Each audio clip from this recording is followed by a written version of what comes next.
Yo creo que Luis no necesita presentación, por lo que estoy viendo, y los que no vienen directamente convocados por él, pues ya lo conocerán de otras veces aquí. Y el que no, que se informe. Ya sabéis que es un prolífico escritor que además ahora ya ha dado el salto de nuestras fronteras y se nos va dentro de un par de días a Bruselas. Sí señor, una cosa absolutamente increíble. Cualquier día será un auténtico milagro que por de quiero decir primero a quien no lo conozca que esto es una iniciativa de esta señora que organizó esto con afán de establecer relaciones entre personas que necesiten, pues eso, estar más o menos acompañadas, participar en actividades sociales, sea cines, sea tardes de juego, música, aperitivos los domingos, o sea, absolutamente excursiones fuera de Madrid incluso. Y desde hace un año, pues la conocí hace un par de ellos y me pidió que le ayudara tal, y bueno, lo que venimos haciendo es una vez al mes o cada 3 semanas, depende de los temas, empezamos en enero, pues organizar charlas como esta, a la que Luis ya es el más veterano, he venido 3 veces, hay otros que han venido 2 y otros 1, y bueno, ya hacemos Mario Pinto, porque la sesión se llama Cuéntanos tu experiencia, y aprovecho para invitar a cualquiera que tenga algo que contar que pueda despertar interés, pues que no tiene más que decírnoslo y es el próximo ponente, ¿no? Así que bueno, sin más, no hay que decir que escribió 7 libros ya, ¿no? 7 libros ya, sí señor, sí. Y pues, seguro que tiene en la cabeza otros 3 o 4 para en cuanto a sus presentaciones den tiempo para redactarlo. Así que bueno. No, tengo 7 o 10 sin publicar, Antonio. Okay. Voy a permitirme este acto de auto. El tema es interesante y aunque sea desde el punto de vista histórico y con todas las connotaciones posteriores que estamos viviendo en los últimos 2 meses, pues luego después en el coloquio igual algo sale. Sí, ojalá. Vamos a ver cómo se miden los tiempos, porque esta es una conferencia que tengo recién preparada. Y así me gustaría, claro, que hubiera un coloquio y que habláramos de las cosas que puedan. Yo lo que he planteado es un repaso estrictamente histórico de la cuestión israelí. Aquí no se pretende tomar partido por nadie. Es decir que, bueno, pues evidentemente ustedes de los datos que van a ir escuchando, pues irán formando su pensamiento, pensando que tienen razón unos o que tienen razón otros. Es posible que yo mismo también, pues esto es una cosa que se hace de manera inconsciente, omitido una serie de datos y dado importancia a otros, pero pretende ser un repaso meramente histórico de lo que es la cuestión del Oriente Medio y particularmente de lo que he llamado la génesis del Estado de Israel. Para abordar este tema, me propongo repasar 7 momentos históricos entre la expulsión de Israel y la creación del Estado de Israel. El segundo sería los preparativos de la creación del Estado de Israel. El tercero sería la propia creación del Estado de Israel. Luego, la acogida de israelíes procedentes de otros lugares del mundo. El quinto tema sería el conflicto con los palestinos. El sexto, los intentos de entendimiento. Y el séptimo, pues la situación actual. Vamos un poquito entonces para empezar con lo que es esos 19 siglos que se producen entre la expulsión de los judíos de Israel y la creación del Estado de Israel. Nada menos que 19 siglos, 18 y 19 siglos. En el año 135, el emperador romano Adriano, destruye la ciudad de Israel. El templo ha sido destruido previamente, 65 años antes, en el año 70, pero ya en el 135 se produce la destrucción absoluta de la ciudad de Israel, el levantamiento, la erección de una nueva ciudad que se llama Aelia Capitolina, una ciudad de tipo netamente romana, dedicada a una deidad romana, y la expulsión absoluta de los judíos de la zona. Solamente se va a permitir la formación de una pequeña escuela que se llama la escuela de Yavné, en la que se van a refugiar una serie de fariseos, que son los que van a permitir la supervivencia de la religión judaica, de manera que podemos decir que al día de hoy la religión judaica es un poquito la heredera del movimiento fariseo, este movimiento fariseo del que tanto se habla en la Biblia, en los evangelios. Pues esta es la religión judía actual, gracias precisamente al permiso que obtiene este rabino de crear una pequeña comunidad en Yavné, que es toda la presencia que va a quedar a partir de ese momento en la Tierra Santa. Desaparecen absolutamente los judíos, se expanden por todo el mundo. El proceso de expansión o diáspora ya es muy antiguo, en el caso del pueblo de Israel, llevan siglos expandiéndose por lo que es el norte de África e incluso por Europa. Por ejemplo, Herodes Antipas, El que conoció a Jesús, el que juzgó a Jesús, terminó refugiándose en los Pirineos, que lo sepan ustedes. Una zona pues más o menos cercana a lo que sería Huesca, por esa parte, terminó la familia Antipas. Pero se expanden por toda Europa, por todo el mundo conocido entonces, norte de África y tal, y se vienen a constituir dos grandes familias de judíos, los sefardíes y los askenazíes. Los sefardíes son aquellos que tienen origen en España o que tienen su centro en España, van a formar una de las dos grandes familias judías del mundo. Sefarad está mencionada en el Antiguo Testamento varias veces, casi una decena de veces. Tuve ocasión de hacer un estudio sobre el tema, ya no recuerdo porque fue un artículo que escribí hace muchísimo tiempo, pero Sefarad se menciona y en términos siempre muy positivos y muy halagüeños en hasta 10 ocasiones a lo largo del Antiguo Testamento. Los otros judíos, la otra gran familia de judíos es la de los askenazíes, askenaces Sajonia. Por lo tanto son los judíos del centro de Europa, los judíos del sur de Europa o sefardíes, los judíos del centro de Europa o askenazíes. En España se va a constituir, como pueden ustedes ya comprender, una importante comunidad de judíos desde los tiempos muy tempranos. Ya he dicho que los Antipas se van a refugiar en España y en todo momento de la historia de España va a haber judíos en España. Va a ser uno de los temas que va a ocupar siempre la temática de un verdadero órgano de gobierno que se va a producir en España durante el reino visigodo, que son los concilios de Toledo, hasta 14 concilios de Toledo. En todos ellos se menciona la cuestión judía. Es una cuestión palpitante que preocupa a los gobernantes y que siempre es mencionada en los concilios de Toledo. Estos judíos españoles, como muchos de ustedes sabrán, en el año 711 van a tomar partido por los árabes, por los musulmanes, para ser exacto, más que por los árabes, porque por Gibraltar van a entrar árabes y bereberes. Ojo, los bereberes es otra raza distinta. No confundamos religión, musulmán, islam, con razas, árabes, bereberes, berberiscos, etc. Beduinos y tantas razas, ¿no? Son razas diferentes. Por Gibraltar en el año 711 van a entrar musulmanes, algunos de ellos árabes, la mayoría bereberes, y los judíos españoles van a tomar partido por ellos.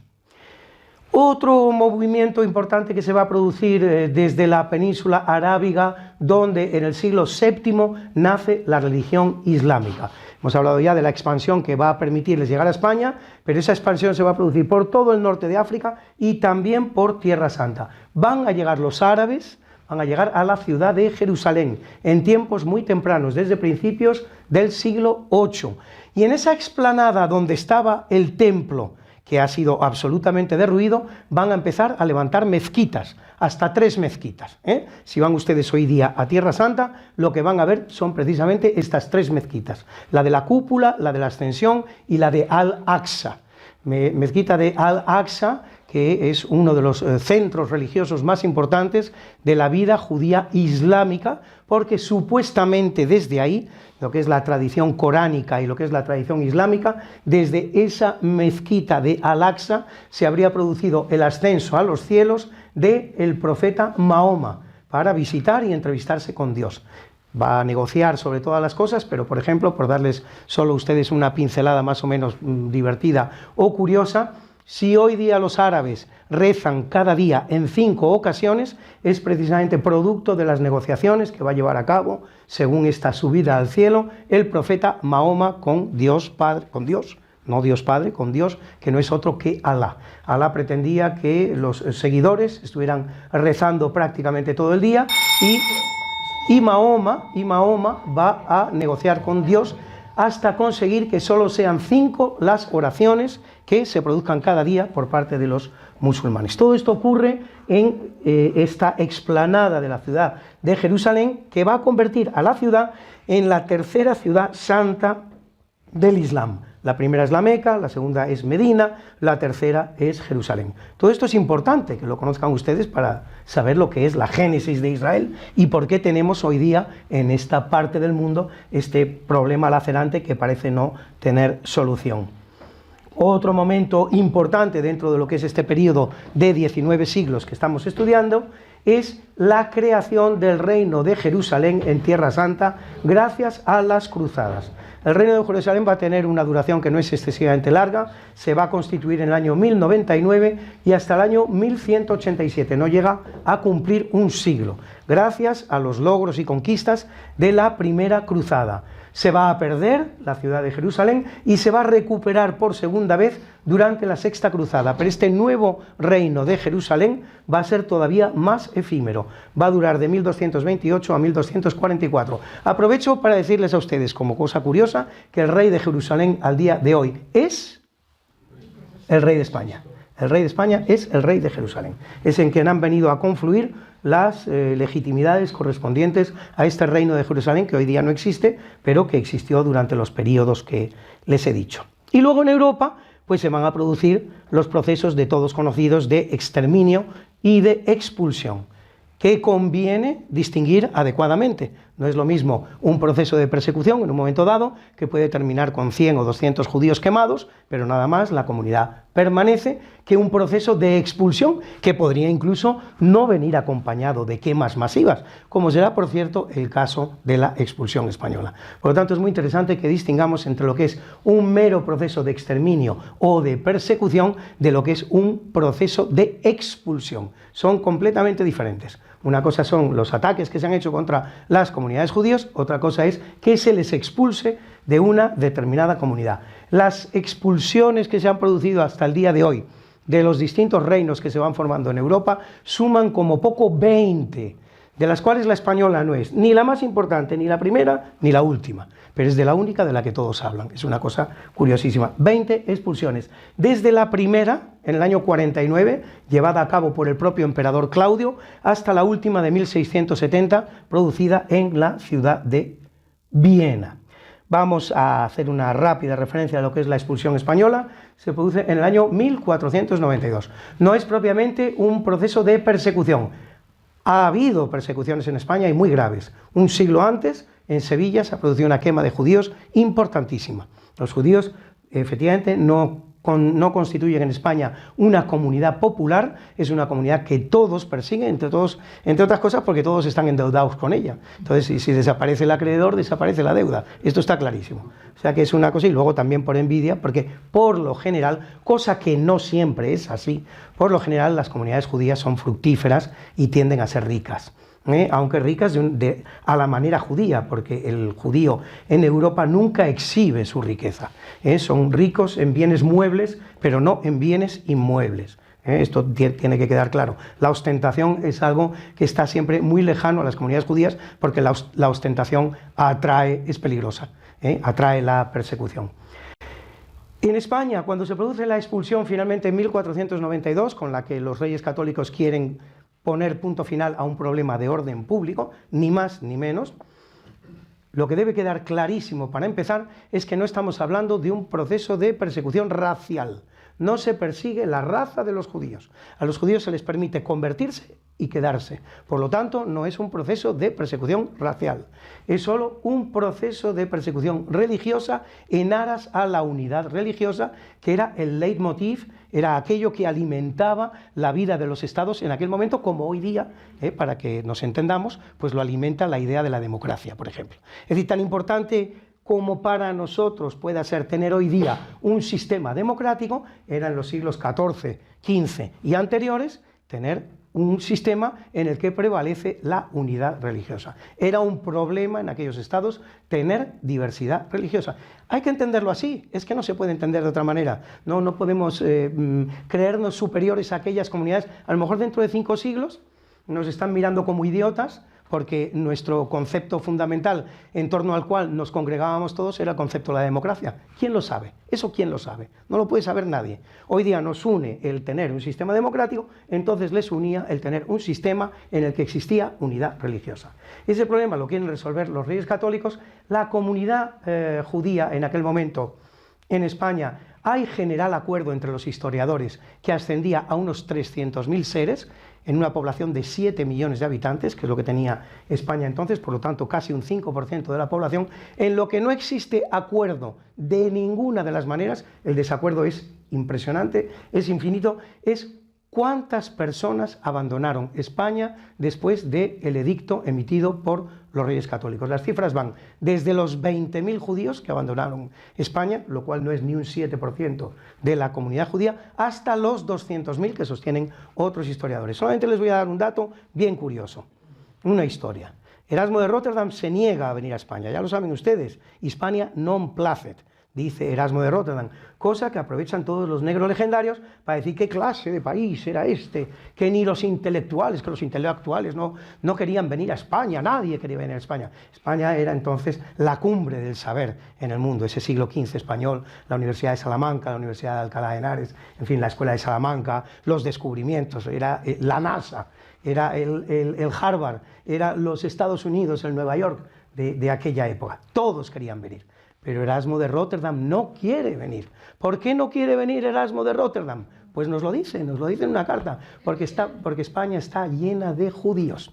Esa es la razón por la que Erasmo de Rotterdam no quiere venir a España. Esta es una declaración que hace en 1522, por lo tanto 30 años después de la expulsión.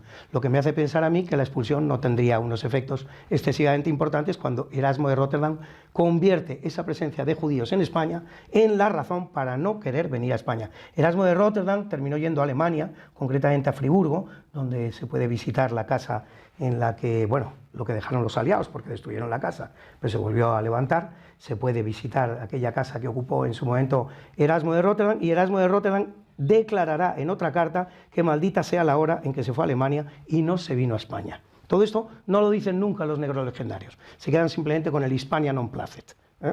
Bien, estamos en el segundo capítulo que quiero tratar con ustedes, que son los preparativos del Estado de Israel. Hemos hecho un rapidísimo repaso por 19 siglos de historia y nos situamos ya en el siglo XIX, siglo XX.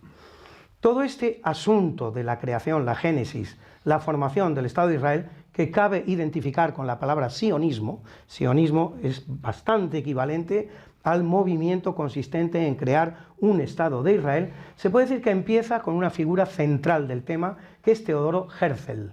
Teodoro Herzl es un escritor austríaco que escribe El Estado judío y es la primera manifestación de esta época en la que se habla de la necesidad de los judíos de establecerse en una tierra que sea su propia patria. Hasta ese momento, desde los siglos XVI en adelante, los judíos, todos los judíos tienen dos nacionalidades. La primera es la suya, hebrea, se consideran judíos a ultranza, pero todos ellos se sienten bien a pesar de las persecuciones en los países en los que están. Quieren ser buenos nacionales de esos países. El judío alemán quiere ser un buen alemán, el judío austríaco quiere ser un buen judío austríaco, judío francés, el judío español, que ya no practica su religión, pero que están aquí, quieren ser buenos españoles. Por lo tanto, esta obra que escribe Teodoro Herzl al final del siglo XIX prácticamente va a caer en saco roto. Se puede decir que Teodoro Herzl muere como un fracasado. A pesar de que al día de hoy se le pueda considerar el pionero del movimiento sionista, él muere como un fracasado. Siente que su movimiento de unidad judía en alguna tierra del mundo, porque por cierto, no dice que sea Israel, esa tierra puede ser Madagascar, esa tierra puede ser Sudáfrica, esa tierra puede ser Argentina, tantos lugares como se barajaron. Pero, en todo caso, esa tierra que sea la patria común de todos los judíos, él muere con la sensación de que no ha conseguido convencer a sus compatriotas de la necesidad de tenerla.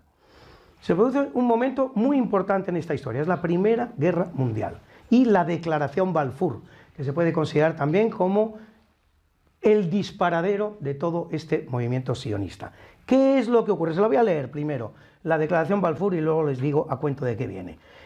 Es una declaración realizada por el ministro de Asuntos Exteriores británico, el conde Balfour, en 1917, que dice lo siguiente: el gobierno de su majestad ve favorablemente el establecimiento en Palestina, ya se está concretando la cuestión, de un hogar nacional para el pueblo judío. Tengan ustedes en cuenta una cosa que es importante. Cuando se hace esta declaración en 1917, no ha terminado todavía la Primera Guerra Mundial y Palestina no es todavía inglesa. Es decir, Balfour está disponiendo de tierras de las que no puede disponer porque no son suyas, aunque lo serán, pero no lo son todavía.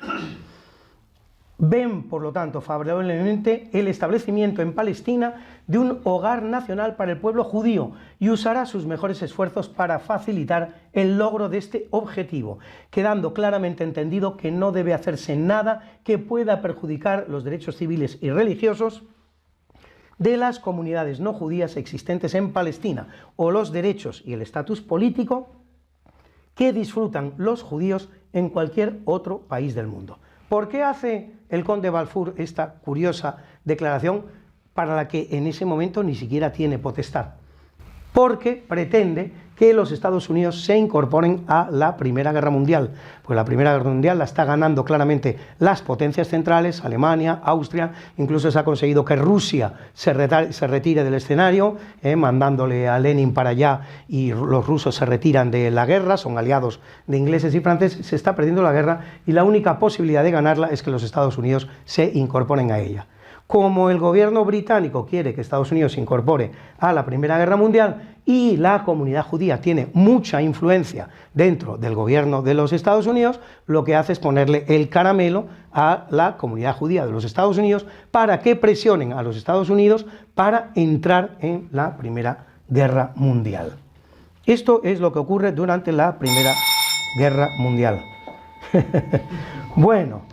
Tienen ustedes la primera foto que quería presentar. Este señor tan atractivo, me gustaría poder agrandar la foto, pero no es el caso, pero bueno, lo ven ustedes, porque es realmente un hombre, a mí me parece perturbadoramente atractivo, y quiero decir, teniendo mis tendencias sexuales muy claras como lo son, pero realmente ante la fotografía de este señor que se puede ver por cualquier lugar de Turquía, ahora menos que hace 20 años, pero todavía, pues ante la figura realmente me quedo pasmado, esta mirada, esos ojos. Es Mustafa Kemal Atatürk, es el reconstructor de Turquía.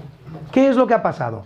La Primera Guerra Mundial, la Primera Guerra Mundial ha terminado con la derrota, por lo que nos hace ahora al caso, con la derrota del Imperio Turco y la absoluta destrucción del Imperio Turco. Los aliados no serán tan crueles con el Imperio Austríaco, al que dejarán por lo menos un pequeño espacio central en el que se constituye la que hoy conocemos como República Austríaca, un país que no tiene ni 100.000 kilómetros cuadrados, pero al menos los tiene. Turquía es completamente repartida entre las potencias vencedoras, concretamente Inglaterra y Francia. Y lo que hoy conocemos como Turquía es ni un centímetro más, ni un centímetro menos que lo que este señor, que era militar, Mustafa Kemal Atatürk, fue capaz de reconquistar a ingleses y franceses. Hasta donde llegaron sus conquistas, constituye hoy lo que es la República Turca, un país grande, por cierto, a veces son 2 millones de kilómetros cuadrados, 1,5 millones, es bastante más grande que España, principalmente asiático, pero como saben ustedes, con una entradita en Europa, que es precisamente la ciudad de Constantinopla, que no es la capital, por cierto. La capital es Ankara, la antigua Angora, que es precisamente la tierra natal de Mustafa Kemal Atatürk. Vamos a ver, voy a ver cómo está el tema de las fotos. ¿Cuál es la siguiente? Sí, es la que me interesa.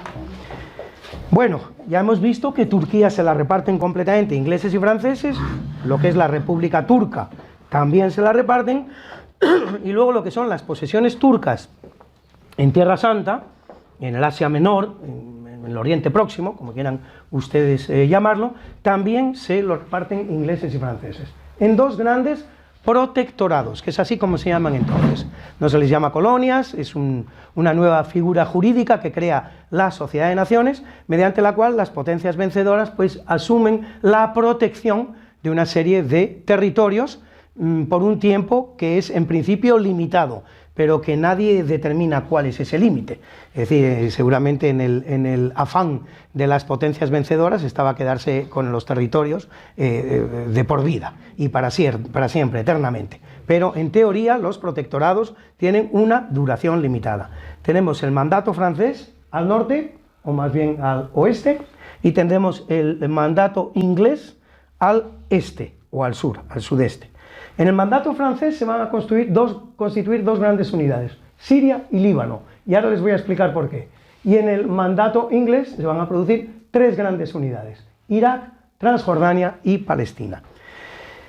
El mandato francés, ¿por qué Siria y por qué Líbano? Si en realidad es la misma tierra, lo ha sido siempre, desde los tiempos de los romanos es la misma tierra. El Líbano es una provincia de Siria, siempre ha habido una cierta unidad territorial bastante marcada en este territorio. Líbano es una parte del territorio sirio que los franceses van a reservar para los cristianos de la región, porque la región está llena de cristianos, por cierto.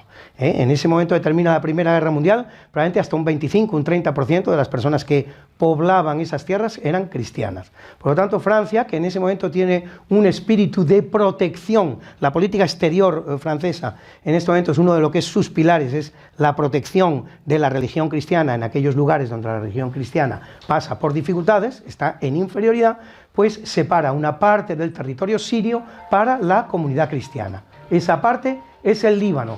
Como ven ustedes, la mejor parte. ¿Por qué la mejor parte? Por la sencilla razón de que es la que tiene la costa. La costa siempre es importante, a todos los efectos. A ver. Bueno, si alguno tiene el móvil encendido, mejor lo apagamos. Bueno, por lo tanto estábamos con el mandato francés. En el mandato inglés se van a producir una división del territorio en 3 unidades diferentes. Irak, Jordania y dentro de Jordania, Palestina. Palestina como una expresión de esa declaración Balfour, que había hecho los ingleses, esa declaración de intenciones de crear un Estado para los judíos. Y luego Irak y Jordania para contentar a cada uno de los hijos del jerife de la Meca, Hussein, Faisal y Abdalá, y darle a cada uno un territorio. El territorio de Irak para Faisal y el territorio de Jordania para Abdalá. Abdalá es el abuelo del actual rey jordano y padre de Hussein de Jordania. Por esa razón se constituyen esos 2 países, Irak y Jordania. Pero a Jordania, igual que han hecho los franceses con el Líbano, se le va a separar una parte para que sea el hogar, en principio, de la comunidad judía, de acuerdo con lo que son los compromisos de la comunidad, de la política exterior británica. Estamos, por lo tanto, al final de la Primera Guerra Mundial. No se han constituido estados, simplemente se han constituido estos mandatos, dentro de los cuales se constituirán estos 3 estados. Los judíos, conscientes ya de que en un corto plazo se acabará produciendo la proclamación de un Estado hebreo, de un Estado israelí, de un Estado judío en esta zona del mundo, empiezan un proceso que se denomina el proceso de las aliyás, o aliyas, es decir, son unos procesos migratorios de los judíos de todas partes del mundo para ir poblando esas tierras, pero de una manera pacífica, de una manera meramente económica, como lo haríamos hoy cualquiera de nosotros. Yo conozco, por ejemplo, el caso de grupos de amigos que han decidido colonizar un pueblo castellano. Se han ido a un pueblo que ni siquiera es particularmente monumental, pero se trata de una pandilla de 30, 40 amigos y cada uno de ellos ha comprado una casa en ese pueblo. Y esa comunidad al día de hoy existe y viven juntos en estos pueblos. Esto se puede dar.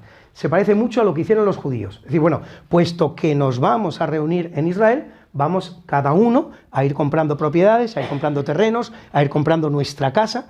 De esta manera pacífica y meramente económica tiene lugar lo que es el primer poblamiento por parte de los judíos de esta zona, en la que prácticamente no hay judíos.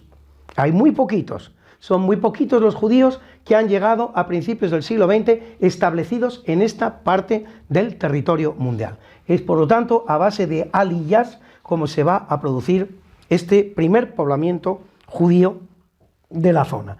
A partir de 1920, estos judíos empiezan a organizarse, se crea un sindicato que se llama el Histadrut, empiezan a crear lo que es el germen de un ejército, que se llamará la Hágana, 1920, ya los judíos empiezan a constituir lo que será el embrión de su futuro ejército. Tengan ustedes en cuenta que la proclamación del Estado de Israel se va a producir en 1948. Incluso a medida que se va acercando este momento que tiene lugar el final de la Segunda Guerra Mundial, los judíos empiezan a presionar ya para la creación de este Estado de Israel con algo más que palabras y con algo más que la compra de terrenos y la compra de propiedades inmobiliarias. Se crean incluso grupos terroristas, el Ester, el Irgún, y se lleva a cabo incluso uno de los atentados terroristas más importantes que ha tenido lugar en la historia, que es prácticamente el derrumbamiento del Hotel Rey David.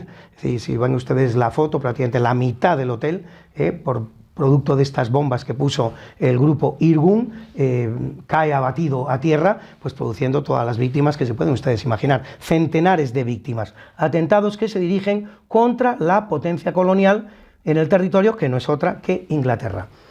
Por otro lado, se lo estarán ustedes ya barruntando, preguntando, se ha producido durante la Segunda Guerra Mundial un movimiento fundamental, que es ese holocausto terrible que tiene lugar en tantos países de Europa, promovido desde la Alemania nazi, que ha producido un número de víctimas que muchos estiman en 6 millones de personas. Podrá ser algún millón menos, podrán ser 5, podrán ser 4, no deja de ser un holocausto brutal, absolutamente terrible, que lleva al pueblo judío a la convicción de que necesita una patria en algún lugar del mundo, por si esto vuelve a ocurrir en alguna ocasión. Las comunidades judías van a seguir siendo muy partidarias de vivir en aquellos lugares, en aquellos países donde pueden seguir haciéndolo, pero son también muy partidarias de tener en la retaguardia una patria en la que poder refugiarse en un momento determinado. Esto me lleva a hablar también de uno de mis temas favoritos, no me voy a privar de hacerlo, que es el rescate de judíos que se va a llevar a cabo desde España, desde el año 1942, en pleno régimen franquista, es decir, durante los gobiernos de Francisco Franco. Los gobiernos de Francisco Franco van a rescatar no menos de 45.000 judíos. Es una barbaridad. Nadie ha rescatado 45.000 judíos en la historia de la humanidad. Esto lo van a hacer los distintos gobiernos de Francisco Franco, con el completo conocimiento del gobierno. Porque otra de las idioteces que se dice en este momento es que todo el cuerpo diplomático español en plena Segunda Guerra Mundial y en Europa actuaba a espaldas del que por otro lado nos dicen que es el dictador más terrible que existe en el mundo. Entonces todo esto no termina de casar muy bien. Se producen rescates de judíos en las embajadas españolas hasta 5.000. Está muy bien documentado. Y no solo en la de Hungría, donde está este famoso diplomático Sanz Briz, que rescata a unos 3.000 judíos, sino también a través de otras embajadas españolas repartidas por toda Europa. Sofía, Budapest, la propia Berlín, van a servir para proceder al rescate de judíos. Pero en total 5.000, y yo les he hablado a ustedes de 45.000 judíos. ¿Dónde están los otros 40.000? Los otros 40.000 judíos se van a salvar por el permiso que se les va a dar en las fronteras pirenaicas de entrar en España. Van a entrar en España, van a ser concentrados en campos de concentración. Campo de concentración ha adquirido un significado, después de lo ocurrido durante el régimen nazi, que no es el auténtico. Campo de concentración todavía se producen al día de hoy y pueden tener una finalidad perfectamente humanista, perfectamente, en fin, altruista. Lo que pasa es que aquellos campos de concentración alemanes nazis pues terminaron convirtiéndose en campos de exterminio. Estos judíos van a entrar en España, van a pasar un breve periodo de tiempo en los campos de concentración que se constituyen en España a los efectos, y se va a intentar buscarles a todos ellos un destino fuera de España. En la medida en que salen judíos de España, pueden entrar más. ¿Qué es lo que ocurrió? Que no pudieron salir tantos, porque los gobiernos aliados, supuestamente prosemitas, pues no lo eran tanto. Ni lo era Churchill, ni lo era sobre todo Roosevelt, que era tan antisemita como Hitler. Roosevelt llegó incluso a denegar el permiso a un barco que venía con centenares de judíos de Cuba, les llegó a denegar el permiso para desembarcar en Estados Unidos, tuvieron que volver a Holanda y de ahí sufrir el holocausto como el resto de sus compañeros judíos. Esta es la verdadera historia. Esto está todo muy documentado, es un tema sobre el que he leído muchísimo, las obras de los grandes expertos del tema, Bernd Rotha, Haim Avni, el primero que escribe sobre el tema, que es un historiador judío, y últimamente, muy importante, la obra de Arkady Espada, que se llama En nombre de Franco, donde efectivamente ha descubierto el telegrama en el que el ministro de Asuntos Exteriores español, Lequerica a la sazón, da instrucciones claras y precisas a Saint-Brice de salvar tantos judíos como sea posible. El hijo de Saint-Brice, al que yo he oído en persona, no sé si estará aquí, creo que no, va diciendo por ahí que su padre actuaba a espaldas del régimen. El padre fue el primer embajador español en la Unión Soviética. Terminó su carrera como embajador de empleo, no embajador de cargo. Se puede ser embajador en Nigeria y no ser embajador de empleo. Alcanzó en la carrera diplomática las más altas cumbres. Y este es el señor que supuestamente actuaba a espaldas del régimen. No parece muy lógico, ¿no? Pero es que por si todo esto fuera poco, si ya por los meros caminos de la lógica tenemos que alcanzar la conclusión de que esto no fue posible, es un completo disparate, un cuerpo diplomático que actúa al unísono contra el gobierno que le da las credenciales. Si esto es un auténtico disparate, resulta que al día de hoy el telegrama que le envía el ministro de Asuntos Exteriores español a los distintos embajadores españoles en Europa, ya lo conocemos. Está negro sobre blanco y publicado en la obra de Arcadia Espada en nombre de Franco. Todo esto me interesa mucho que lo conozcan porque estoy hasta, excuso decirles dónde, harto de las mentiras de tipo histórico, cuando además son tan fáciles de revertir y tan fáciles de desvelar. No tiene sentido, pero es que seguramente pasado mañana volverán ustedes a escuchar que el cuerpo diplomático español actuaba a espaldas del régimen que le había dado las credenciales para salvar judíos. Y quede claro, 5.000 en las embajadas, 40.000 más en el territorio español, permitiéndoles la entrada por las fronteras pirenaicas. Judíos que, por lo tanto, eran mayoritariamente de raza francesa, perseguidos por la dictadura que existía entonces en Francia, concretamente la del general Pétain. Estábamos, por tanto, en ese tema. Estábamos la creación del Estado de Israel, la primera. Bien, ya hemos, perfecto. Pues vamos a otra foto. Bien, es que es muy chiquitita, qué pena, me da muchísima pena. Bueno, esto es el mapa, el primer mapa que constituye la Organización de Naciones Unidas para la creación de 2 estados, estamos hablando del año 1947, de 2 estados en este territorio de Palestina. ¿Qué es lo que identifica a Palestina? Palestina es todo aquello que está al oeste del río Jordán. Esto es el río Jordán. Lo que está al este del río Jordán es Jordania. Por lo tanto, Jordania es esto. En algún momento incluso se le llamará Transjordania, lo que está más allá del Jordán. Y todavía al día de hoy utilizamos una expresión que es Cisjordania, de la que estamos oyendo hablar todo el día, lo que está más acá del río Jordán. Lo que pasa es que esta Cisjordania, vamos a tener ocasión de verlo, ha sufrido una variación de tamaño muy importante. Desde ser Cisjordania, todo lo que estaba al oeste del Jordán, hasta ser Cisjordania, hoy un pequeño territorio aquí. Por lo tanto, lo que están viendo ustedes aquí es que se constituyen 2 grandes estados. La ONU establece que se constituyan en el territorio 2 grandes estados. Bueno, grandes, si los podemos llamar grandes, porque aprovecho para decirles que toda esta franja que están viendo ustedes se parece muchísimo a la Comunidad Valenciana, tanto por número de kilómetros cuadrados como incluso por la forma. Es decir, para que se hagan ustedes una idea de lo que estamos hablando, de ese territorio que está poniendo en peligro la paz mundial, estamos hablando de un territorio que es prácticamente idéntico a la Comunidad Valenciana dentro de lo que es el territorio español. En azul, lo que sería el territorio israelí. En rosita, lo que sería el territorio palestino. Con 2 puntos críticos, ahí donde se producen la unión de estos territorios dispersos. Son puntos absolutamente calientes que había que determinar cómo se gestionarían para que fuera posible el tráfico entre los distintos territorios israelíes por un lado y los distintos territorios palestinos por otro lado. Y luego una tercera unidad muy importante, Jerusalén, con un estatus propio.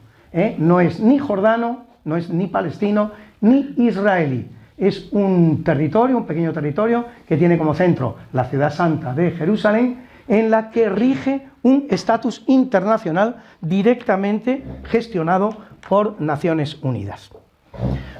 El 14 de mayo de 1948 se produce la Declaración de Independencia de Israel.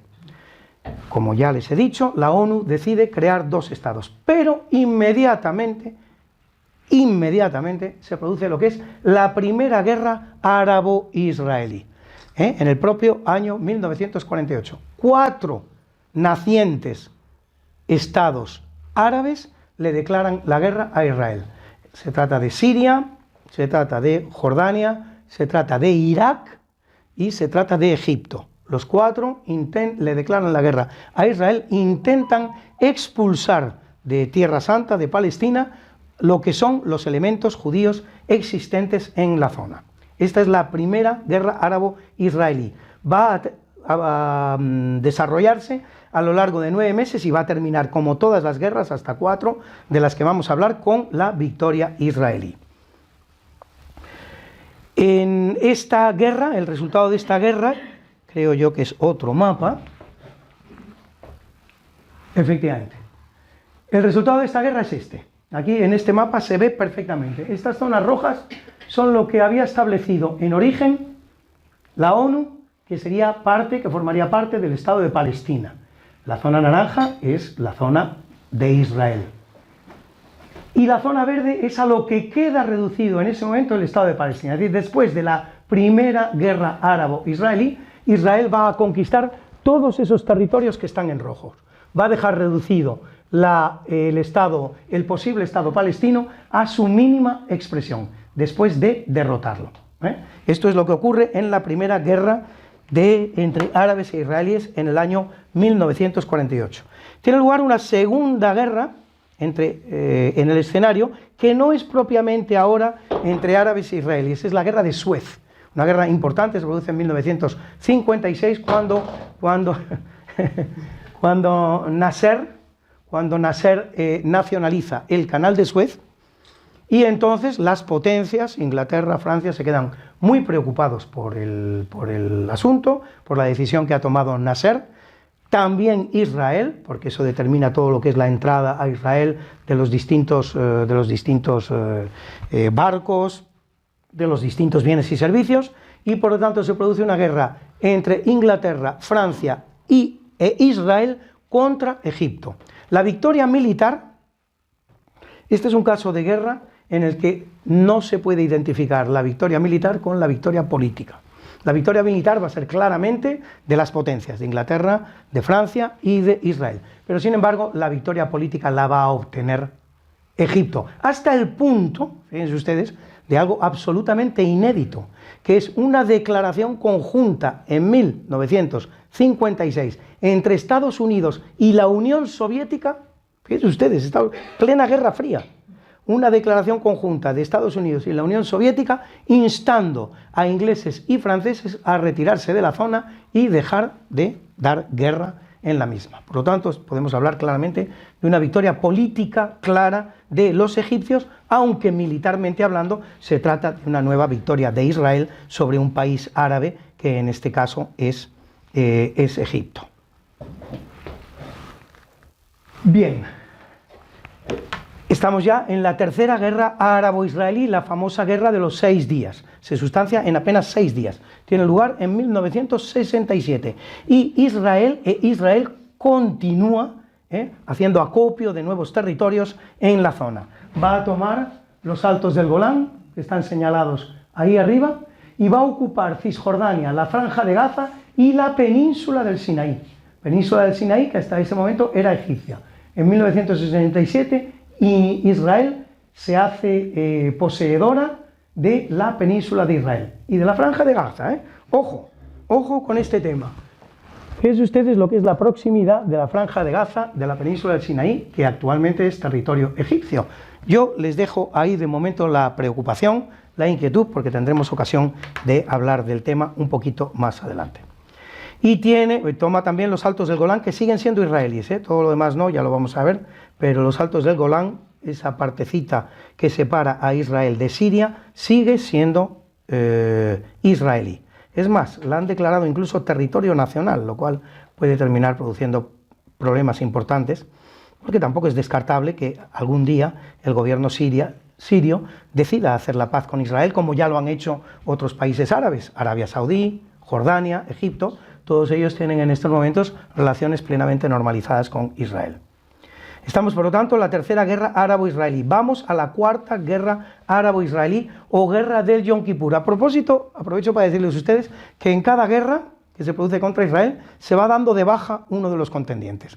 La primera vimos que eran 4 contendientes, Irak, Jordania, Siria y Egipto. En la segunda, Irak se da de baja, quedan solamente Jordania, Siria y Egipto. En la tercera, o guerra del Yom Kippur, que se produce en el año 1973, los contendientes ya son solo 2, Siria y Egipto. Jordania también se da de baja en esta cuarta guerra árabo-israelí. Va a durar 19 días y va a terminar, efectivamente, una vez más, con la aplastante victoria de Israel sobre sus vecinos árabes y el mantenimiento de todos los territorios que había ocupado en 1967. Tiene lugar, por cierto, también, después de la guerra de 1973, un hecho que todos recordamos aquí, casi con seguridad, que es la crisis del petróleo, que se produce en 1973, cuando, después de la derrota de los países árabes, que eran los grandes productores de petróleo del mundo, pues se dan cuenta de la importancia que tiene este elemento y que pueden efectivamente paralizar la actividad económica de todo Occidente. Se ponen de acuerdo, racionan lo que es el suministro de petróleo a las grandes potencias, acuerdan los precios y bueno, y a partir de ese momento efectivamente pues el consumo de combustible sólido pues pasa de tener un coste prácticamente despreciable a tener un coste realmente importante. Bien, todo esto por lo que se refiere al concepto árabe, al conflicto árabe-israelí. Árabe-israelí. Hasta aquí ha sido un conflicto árabe-israelí. Hasta aquí los palestinos han tenido poco que hacer en esta contienda. Ha sido una serie de países árabes que querían expulsar a Israel al mar, que es como se expresa siempre este sentimiento que se tiene en estos países árabes. El conflicto árabe-israelí podemos darlo por terminado, de alguna manera, desde 1973 con esta cuarta guerra, que es la última que se va a producir entre estos contendientes. Vamos a tocar otro tema importante ahora, que es el de la acogida de israelíes procedentes de otros países. Ya les he hablado a ustedes que desde el principio, desde el final de la Primera Guerra Mundial, se produce lo que se llaman las aliyas, es decir, una serie de procesos migratorios de todos los países del mundo de judíos que se quieren establecer en Israel. A partir del momento en que Israel forma una masa crítica que realmente constituye ya un pueblo que tiene un territorio, va a seguir acogiendo judíos provenientes de todos aquellos lugares del mundo donde los judíos pasan por problemas. Por ejemplo, de Egipto, una importante comunidad egipcia va a abandonar Egipto y se va a instalar, y estamos hablando ya de los años 60, 70, 80, es decir, tiempos ya bastante más recientes. Una importantísima comunidad marroquí, de hasta 250.000 judíos que vivían en Marruecos y que van a ser acogidos en Israel, van a ser trasladados, se van a trasladar desde Marruecos hasta Israel, encontrando en Israel una excelente acogida. E incluso operaciones de otro tipo, incluso si quieren ustedes más románticas, más curiosas, más pintorescas. Son, por ejemplo, las operaciones Salomón y las operaciones Rey David. Moisés. La operación Moisés y la operación Salomón. Son dos operaciones que va a llevar a cabo el ejército israelí en Etiopía, donde han encontrado una comunidad que lleva a cabo una serie de prácticas pseudo-judaicas y que les hacen pensar a los judíos que pudiera tratarse de las famosas tribus perdidas. Esto nos lleva a otro tema de una conferencia anterior a esta, en la que repaso lo que es la vida de del pueblo judío en los siglos anteriores al siglo I, y que si quieren ustedes lo tratamos al final en el coloquio. De momento no me voy a entretener en ello. Pero el gobierno israelí estima que en Etiopía ha encontrado algunas de esas tribus perdidas y entonces hace un gran esfuerzo por importar esos judíos que están en Etiopía al territorio de Israel. Esto es importante, porque Israel se ha convertido efectivamente en una tierra, por cierto, que en estas operaciones de traslado de judíos egipcios y de judíos marroquíes a Israel, vuelve a llevar a cabo un papel preponderante el gobierno español a través de sus embajadas. Este es un tema muy poco tocado, en el que se vio incluso involucrado un tío mío, que era entonces diplomático destinado en El Cairo. Es un tema que existe, es un tema que está ahí, muy poco investigado. Yo mismo lo conozco muy poco. Sé que existió. Desde las embajadas españolas en Egipto y en Marruecos se trabajó denodadamente por llevar a cabo este traslado de judíos marroquíes y egipcios a Israel. Israel está en deuda con España, no sé cuándo finalmente decidirá pagar su deuda y dejar de tratar, en fin, de tratar a los españoles como si solamente hubiéramos llevado a cabo una de las 20 expulsiones que se han llevado a cabo en Europa a lo largo de la historia. Por lo tanto, Operación Moisés, Operación Salomón. Esta acogida de judíos en el Estado de Israel, por eso les señalaba antes la cercanía de la Franja de Gaza con el territorio egipcio, con la península del Sinaí, no tiene correspondencia en el mundo árabe. Lo pueden ustedes ver perfectamente lo que es la Franja de Gaza, pegada a la península del Sinaí. Ahí viven 2 millones de personas, a las que Egipto jamás se ha planteado darles su nacionalidad. Recientemente se ha hecho una nueva, recientemente en estos días, se ha vuelto a hacer una propuesta de que tal vez la solución del problema de la Franja de Gaza podría consistir en su incorporación al territorio egipcio y en el otorgamiento de la nacionalidad egipcia a los palestinos que viven en la Franja de Gaza. Se ha respondido negativamente. Los cisjordanos no pasan de ser otra cosa que jordanos, simplemente. Es decir, están tan cerca del Jordán como los transjordanos. Unos son cisjordanos, los otros son transjordanos. Así de sencillo. Sin embargo, ocurre una cosa muy importante en el año 1970, que es una de las claves de este problema de las que nunca hablamos. Tiene lugar el Septiembre Negro. ¿Alguien de los presentes sabe lo que fue el Septiembre Negro? La muerte o el asesinato masivo en Múnich. Efectivamente. ¿Alguien más que sea de esa opinión? Pues no. No, sí, pero no. Permítame el juego de palabras y suscitar la sorpresa de usted. Sí, efectivamente. Un grupo llamado Septiembre Negro, en el año 1972, me parece recordar que es, en las Olimpiadas de Múnich, secuestra a toda la delegación de deportistas israelíes, termina asesinándolos a todos, y esto es lo que todos entendemos, año 1972, que es el Septiembre Negro. Es una incoherencia de la historia. Ese grupo terrorista que secuestró a la delegación de deportistas israelíes, yo todavía me pregunto por qué se llamaba Septiembre Negro. Si se llamaba Septiembre Negro, tenía que hacer otra cosa. Y si lo que quería era secuestrar a israelíes y matarlos, tenía que llamarse de otra manera. Porque el Septiembre Negro es la guerra que tiene lugar en el año 1970 entre los jordanos y los palestinos. Los palestinos de Cisjordania, con Yasser Arafat a la cabeza, traspasan el río Jordán, se instalan en lo que son territorios jordanos, cada vez son más potentes, cada vez están mejor organizados, son gente fuertemente armada, con una experiencia clara en la lucha armada, en lo que es la guerra, y hacen peligrar el trono del rey Hussein de Jordania, que no se lo piensa 2 veces y los expulsa del territorio mediante una guerra que se llevó un saldo de víctimas nada despreciable. Podemos estar hablando de unas 5.000 víctimas. Ese es el momento en que la OLP, el grupo Al-Fatah, que significa la victoria, mandado por Yasser Arafat, se traslada de esos territorios transjordanos, primero cisjordanos, luego transjordanos, se trasladan al sur del Líbano, que era un país hasta ese momento sumamente próspero.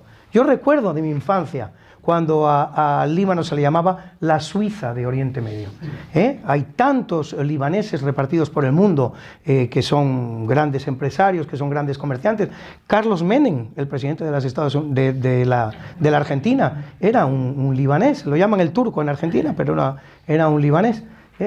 Una comunidad sumamente floreciente que a partir del año 1970 sufre un proceso de desestabilización brutal por la instalación en el sur del país de estos grupos fuertemente armados, organizados y gobernados por Yasser Arafat. Por lo tanto, Septiembre Negro, este es el aspecto del que nunca quieren hablar los analistas.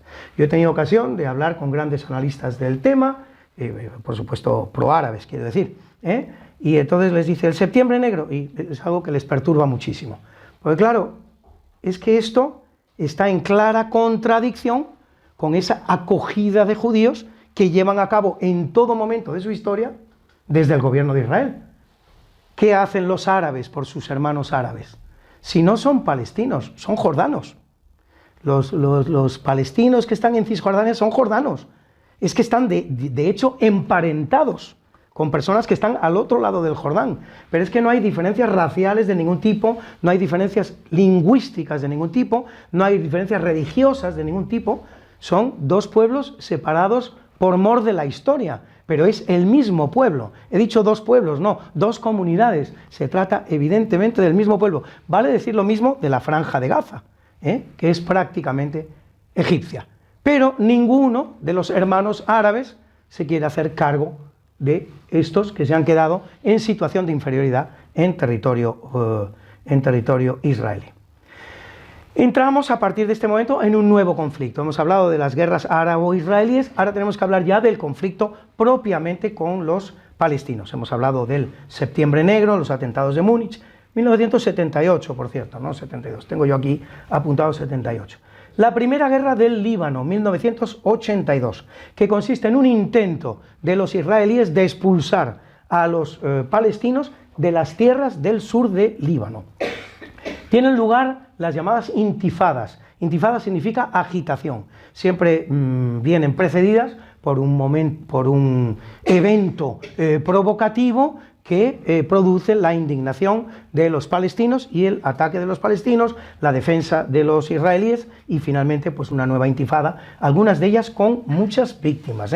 La primera intifada se va a llevar nada menos que la vida de, están perfectamente valorados, 3.162 palestinos y 127 israelíes. La segunda intifada va a ser todavía más sangrienta, 5.000 palestinos y 1.000 israelíes muertos. Va a haber una tercera intifada, que va a tener muy poquita importancia, con apenas unas decenas de muertos, que se produce en el momento en que Donald Trump reconoce que la capital de Israel es Jerusalén. La capital de Israel, ya lo saben ustedes muy bien, es Tel Aviv, la bíblica Jaffa, por cierto, a la que se retira San Pedro en un momento dado. Eso es lo que es Tel Aviv al día de hoy, pero desde hace unos años, pues Israel ha iniciado un nuevo proceso, que es el de instalación de la capital de Israel, no en Tel Aviv, sino en Jerusalén. Y hay un único país del mundo que ha reconocido esta capitalidad, que ha sido Estados Unidos, que la sigue reconociendo al día de hoy, por cierto. Entonces, pues por la decisión que toma en aquel momento el presidente Donald Trump. Tiene lugar también la Segunda Guerra del Líbano, que dura 34 días y que enfrenta a Israel y a Hezbollah, es decir, un nuevo agente en la zona. Ya tenemos a los palestinos constituidos en el entorno de la OLP, de Al-Fatah, Yasser Arafat, y ahora aparece un nuevo grupo, un nuevo protagonista, un nuevo agente en la región. Es Hezbollah. Hezbollah es un grupo formado por los musulmanes de adscripción chiita. Saben ustedes que los dos grandes grupos de musulmanes son los sunitas y los chiitas. Los sunitas son mayoritarios en Siria, mientras que los chiitas son minoritarios, y los sunitas son minoritarios en Irak, mientras que son mayoritarios los chiitas.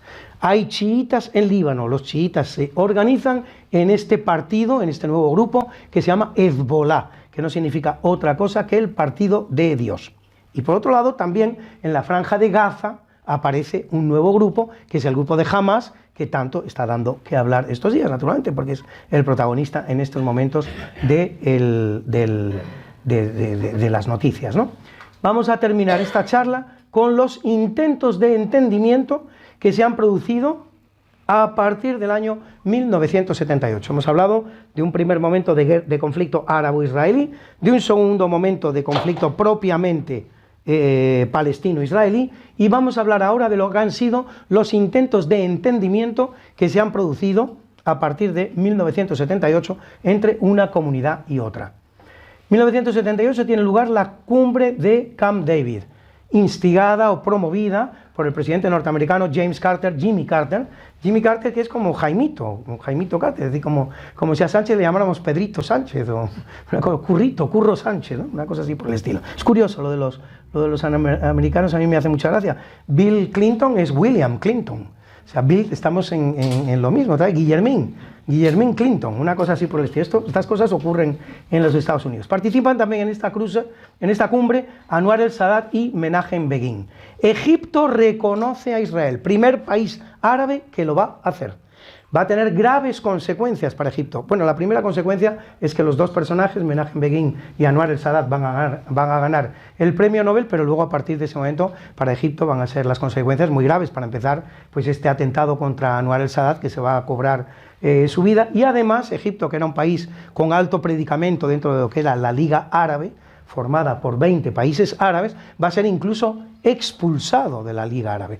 Va a pasar de ser el país más influyente de todos a ser expulsado. Por cierto, aprovecho para decirles a ustedes que una cosa son las cumbres islámicas y otra cosa son la Liga Árabe. Esto es importante que lo sepan y lo conozcan ustedes. La Liga Árabe está formada por los países que son árabes. Está constituida de 20 miembros, 20. Las cumbres islámicas está constituida por los países donde el Islam es mayoritario. Está constituida de 50 países. Esto quiere decir que esa identidad que venimos dando de una manera gratuita entre lo árabe y lo islámico no existe. Son más los musulmanes que no son árabes que los musulmanes que son árabes. Es más, en la propia Liga Árabe hay países que ni siquiera son mayoritariamente árabes, como es el caso de Marruecos, donde el elemento bereber es superior al elemento árabe. Por lo tanto, se puede decir en definitiva que unos 600 millones de personas que profesan el Islam son árabes y unos 900 millones de personas que profesan el Islam no son árabes. La gran potencia islámica del mundo es Indonesia, que son, para que nos entendamos entre nosotros, son chinos. Evidentemente no son chinos, pero son razas asiáticas de esa parte de Asia que no tienen nada que ver con el mundo árabe. En 1990 es Jordania la que reconoce Israel, luego lo hará también Arabia Saudí. 1993, momento clave, cumbre, los acuerdos de Oslo, que vienen precedidos, por cierto, de unas reuniones que se producen en Madrid, en un momento en que la política exterior española pues hace un intento de sacar pecho y dejarse ver y no ir siempre al rebufo de lo que marcan otras potencias. Aquí en los acuerdos de Oslo se produce la reunión de Isaac Rabin y Yasser Arafat con Guillermito Clinton, con Bill Clinton. Se reconoce la existencia de la Autoridad Nacional Palestina y se reconoce la posibilidad en un corto plazo de establecimiento de un Estado de Palestina. De momento simplemente algo que se da en llamar la Autoridad Nacional Palestina. Es decir, unos territorios donde los palestinos se van a poder autogobernar sin tener todavía ni competencias en materia de defensa, ni competencias en materia de política exterior. Nada más. Por lo demás, por todo aquello que se refiere al régimen interior, a la política interior, son plenamente autónomas. ¿Cuál es el problema que se va a producir con esta Autoridad Nacional Palestina? Que no podemos hablar de un Estado que esté perfectamente conectado. Es decir, lo que estamos hablando es de dos territorios que están separados por unas decenas de kilómetros, 80, 100 kilómetros, dos territorios diferentes que constituyen el mismo Estado. Esto se ha dado en muchas ocasiones, es el caso también de Pakistán, pero nunca ha funcionado. Siempre ha terminado en la división de los países. Pakistán oriental, Pakistán occidental estaban separados por 2000 kilómetros. Cada uno era una especie de cuerno de lo que era el territorio de la India. Uno al este, el otro al oeste. Aquí vamos a tener lo mismo, dos territorios que supuestamente forman el mismo Estado. Pero ¿qué es lo que ocurre? Que en uno de esos territorios, cuando se producen las únicas elecciones legislativas que se han producido hasta el momento, al amparo precisamente de estos acuerdos de Oslo, en uno de esos territorios va a ganar la OLP de Yasser Arafat, algo más moderada, o si quieren ustedes incluso bastante más moderada. En el otro territorio, que es la Franja de Gaza, que, para que se hagan ustedes una idea, equivale en kilómetros cuadrados a 2/3 de la superficie de la ciudad de Madrid. 2/3 de la superficie de la ciudad de Madrid. Esto es la Franja de Gaza. No crean ustedes que se trata de algo más grande que esto, en la que conviven 2 millones de palestinos. En la Franja de Gaza, en cambio, va a ganar un movimiento que es mucho más agresivo con Israel, que es el partido este que se llama Hamas.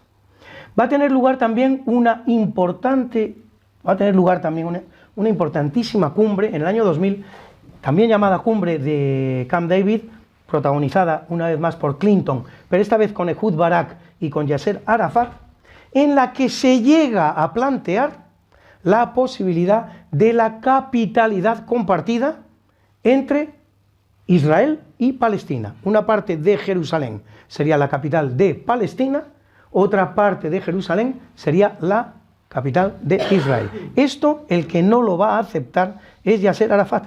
Y recientemente me han contado una anécdota muy bonita que voy a poner en conocimiento de ustedes. Parece ser que le preguntó Clinton, pues, ¿cómo no has aceptado esto? Pero si esto es impresionante, no se va a volver a producir esta oportunidad y tal. Dice, me matarían. Yasser Arafat le dijo a Bill Clinton, me matarían. En 1996, como les digo, tienen lugar las primeras elecciones palestinas con este resultado que les he dicho.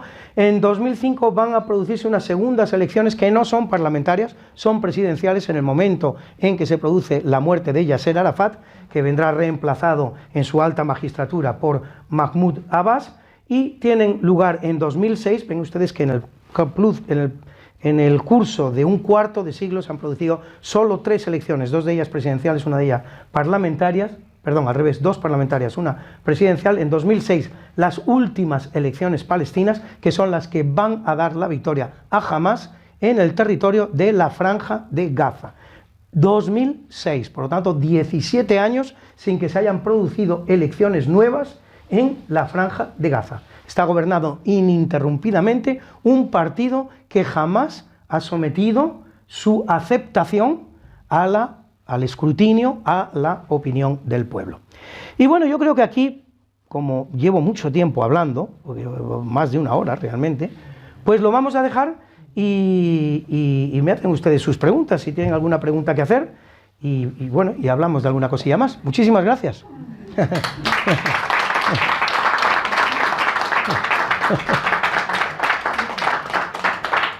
Yo quería hacer una pregunta, y es que el rey David logró un homenaje en Begin en Saxony.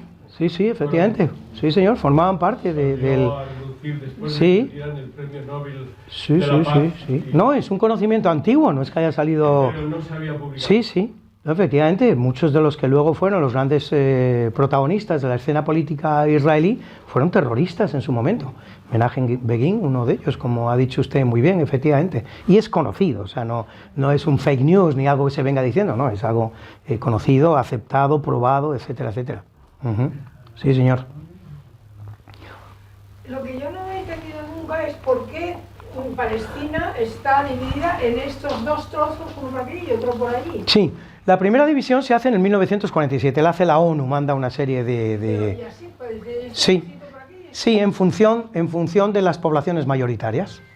Manda para allá una especie de peritos, vamos a decir, de esta manera, y establecen un mapa de lo que es Palestina. Estas partes están mayoritariamente pobladas por israelíes, pues esto se lo damos a los israelíes.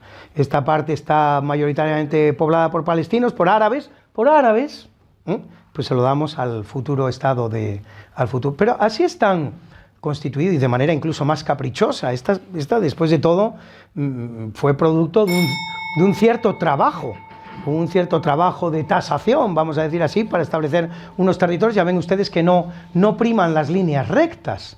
Pero cójanse ustedes las fronteras de Irak. Irak es simplemente una línea recta. Cójanse las fronteras africanas.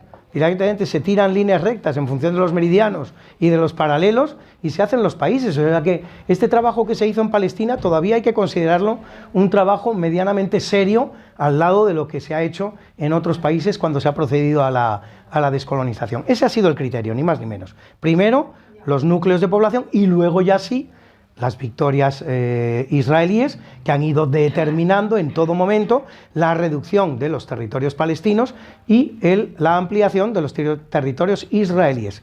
Pero le voy a decir un dato que no es poco importante, que no es baladí, y que a la larga podría ser el dato crucial de la historia de este territorio tan disputado y tan conflictivo.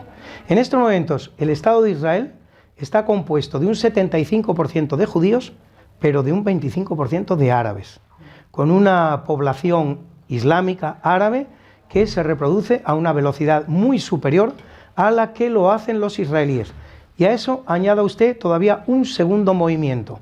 Dentro de lo que es el ámbito puramente judío, puramente israelí, hay algunos judíos que están empezando a plantearse, por lo menos de una manera tan drástica y tan estricta, el derecho de Israel a estar en esa zona y a estar enfrentado con los árabes. Quiere decirse que muy probablemente, si algún día se produce, yo no soy un profeta, pero en fin, planteo la posibilidad, si algún día se produce la desaparición del Estado de Israel, no va a ser manu militari, no va a ser por vía de las armas.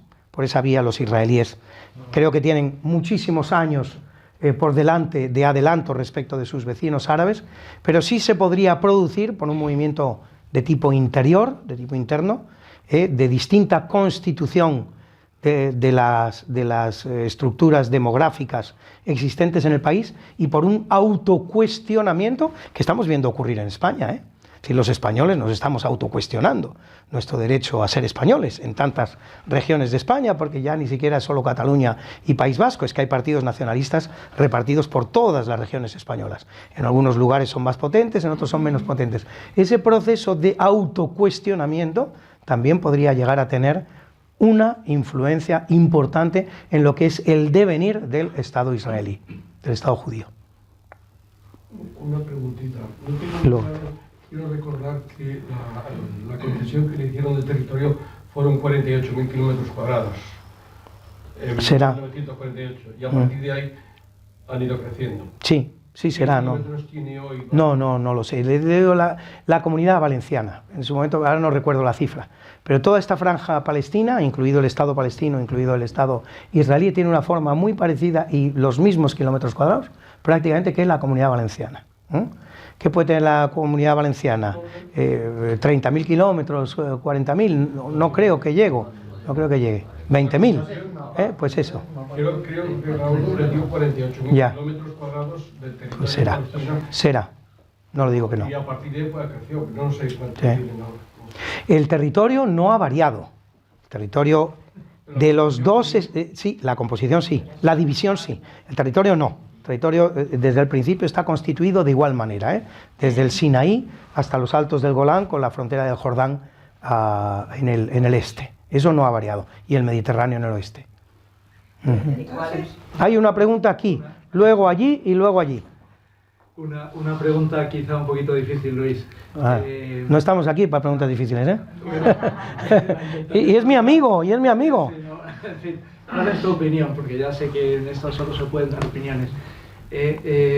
¿Por qué Occidente sigue ayudando al pueblo palestino sin tener garantía de que haya elecciones democráticas ni una renuncia taxativa a la actividad terrorista?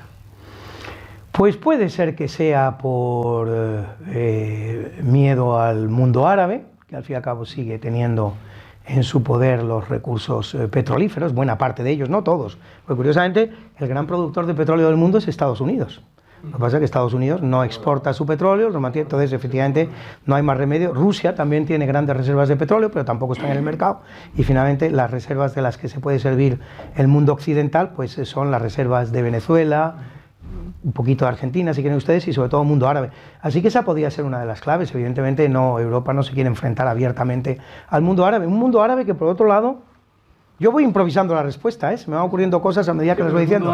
Un mundo árabe que al mismo tiempo está introducido ya en el mundo de Occidente. Es decir, las comunidades árabes y musulmanas, islámicas, pero árabes, en este caso árabes, Francia, es decir, si hablamos de Alemania, tiene un elemento islámico importante, pero no son árabes, son turcos. Los turcos no son árabes, los iraníes no son árabes, tampoco, ojo, son lugares comunes que tenemos. Pero Francia sí tiene una comunidad islámica que es árabe, y que es muy importante, que asciende hoy día, ¿qué puede ser la comunidad islámica francesa? Unos 5 millones de seres, 6 millones de seres sobre una población de 70 millones, es decir, están muy cerca de alcanzar el 10%.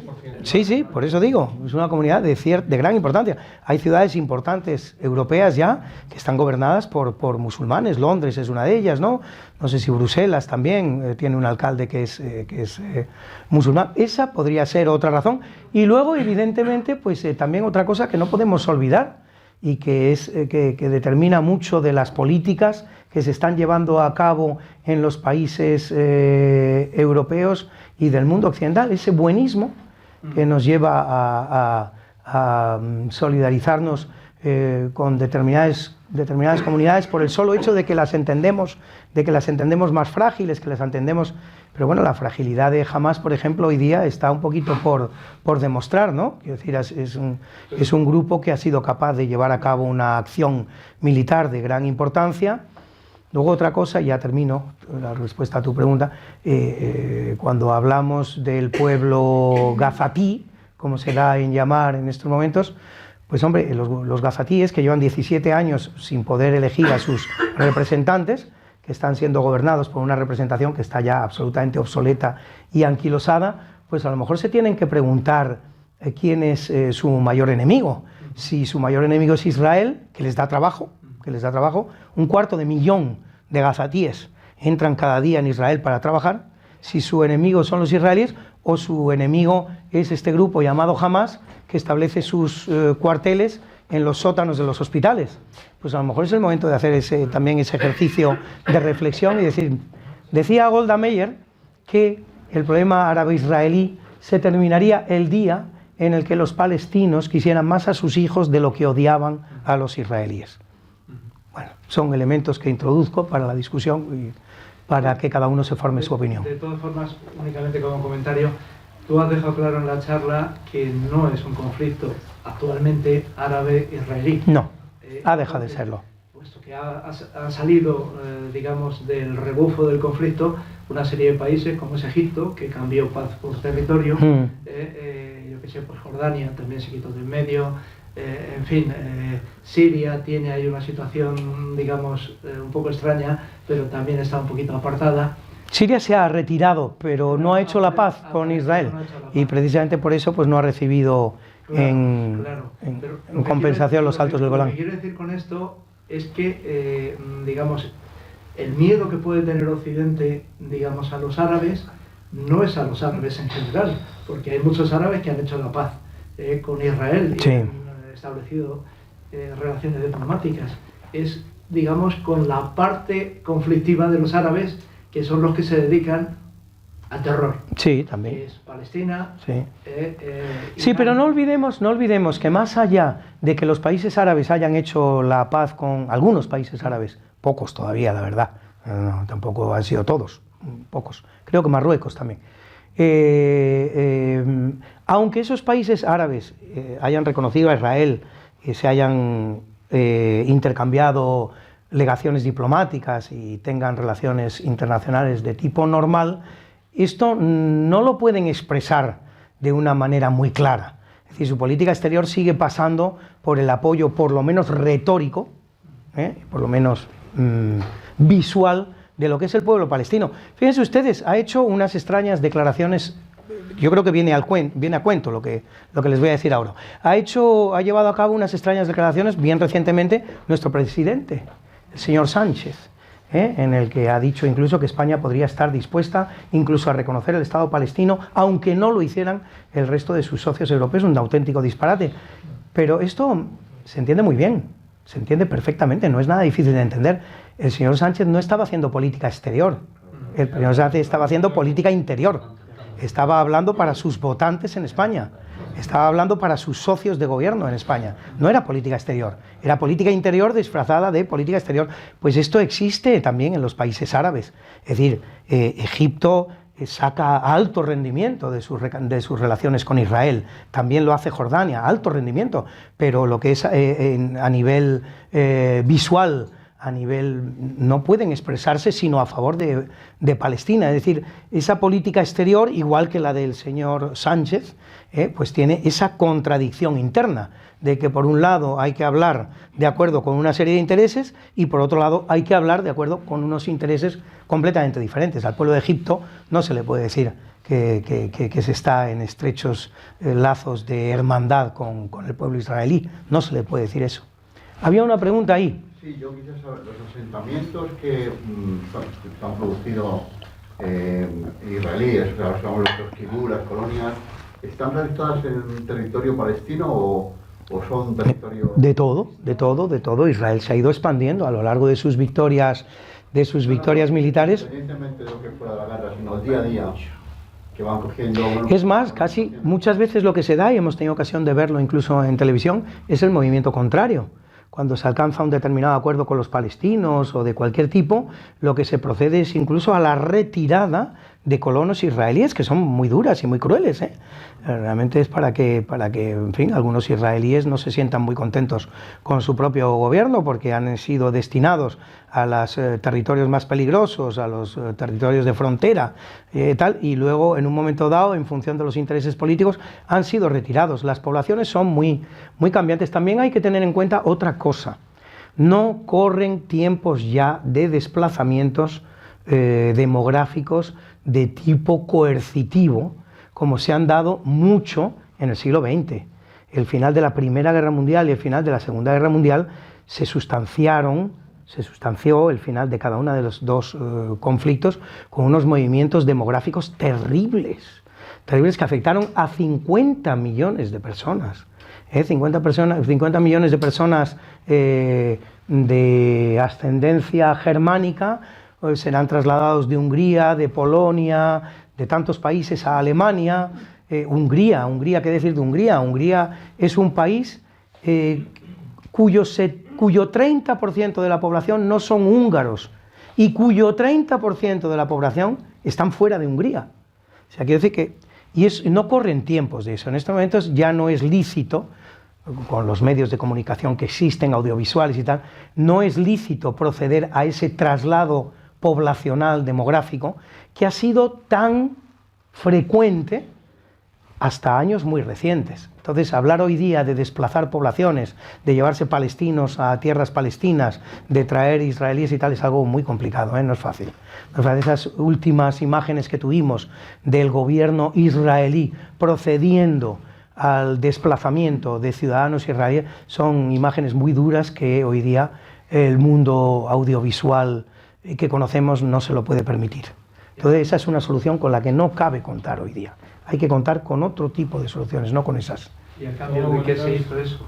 Quiero decir, ¿qué consiguió el Estado de Israel movilizando? Bueno, son momentos en los que, es decir, 1993, acuerdos de Oslo, son los momentos pletóricos de los movimientos pacifistas, los movimientos pacíficos. Alguien llega a soñar con la irrupción, con la creación finalmente de un Estado palestino, aunque fuera muy reducido, nada que ver con aquel Estado palestino con el que había soñado la ONU, pero se llega a pensar que esa posibilidad existe, y entonces Israel estuvo dispuesta a hacer muchas concesiones, entre otras esa de la que también he hablado, de compartir la capitalidad de Jerusalén, que es una mira, les voy a enseñar una imagen, os voy a enseñar una imagen muy bonita, que no quiero pasar por encima de ella, para que entiendan un poco ustedes lo que es, para que entendáis.